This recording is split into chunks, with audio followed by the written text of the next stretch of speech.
Hello বন্ধুরা, সবাই কেমন আছো? আজ অনেক দিন পর আমি নতুন একটি রেসিপি নিয়ে চলে আসলাম।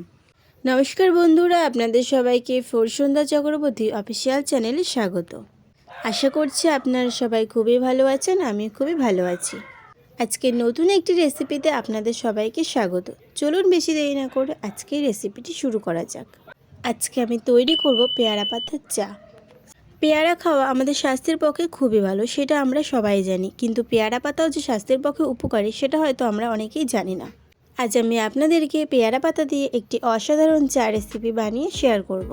প্রথমে আমি এখানে আমাদের বাড়ির গাছ থেকে 5 থেকে 6টা কচি পেয়ারা পাতা নিয়ে নিচ্ছি। এই পেয়ারা পাতার চা আমাদের শরীরের পক্ষে অনেকটাই উপকারী, যা আমাদের শরীরে হার্টের সমস্যাও ঠিক করতে সাহায্য করে। এছাড়া ডায়রিয়াতেও অনেক উপকারী পেয়ারা পাতা। এছাড়া পেয়ারা পাতা দিয়ে আপনারা কিন্তু ওজন কমাতে পারেন, যা আমাদের শরীরের উচ্চ রক্তচাপকেও নিয়ন্ত্রণ করতে সাহায্য করে।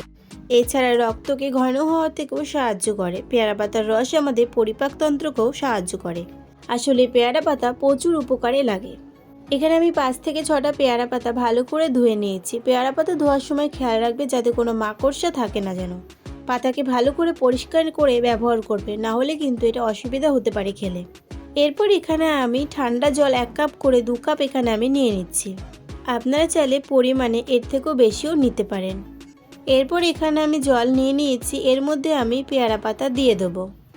বন্ধুরা, আপনি যদি আমার চ্যানেলে আজকে নতুন হয়ে থাকেন তাহলে আমার চ্যানেলটিকে সাবস্ক্রাইব করে পাশে থাকা বেল আইকনটি অবশ্যই প্রেস করে দেবেন, যাতে নতুন নতুন ভিডিও সবার আগে আপনার কাছে পৌঁছে যায়। পেয়ারা পাতাগুলো এখানে 4 থেকে 5 মিনিট ফুটিয়ে নেওয়ার পর এখানে নামিয়ে নিতে হবে। দেখুন এখানে পাতার কালারটা গ্রিন হয়ে গেছে। যখনই এখানে জলটা ফুটানোর পর গ্রিন হয়ে যাবে তখনই এটা নামিয়ে নিতে হবে।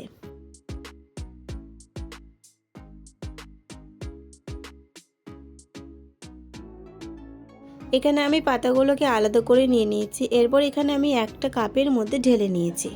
আপনারা যারা চিনি ছাড়া চা খেতে একদমই পছন্দ করেন না তারা এখানে সামান্য একটু চিনি দিতে পারেন। এখানে আমি চিনি ব্যবহার করছি না, এখানে আমি 1 চামচ মধু ব্যবহার করছি। আপনারা চাইলে চিনি মধু দুটোই ব্যবহার করতে পারেন।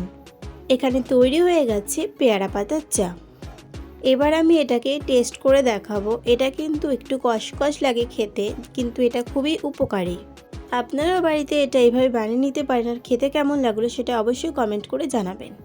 আজকের রেসিপিটা এই পর্যন্ত। আজকের রেসিপিটি যদি ভালো লাগে তাহলে আমার চ্যানেলটিকে সাবস্ক্রাইব করে ভিডিওতে একটি লাইক করে পাশে থাকবেন।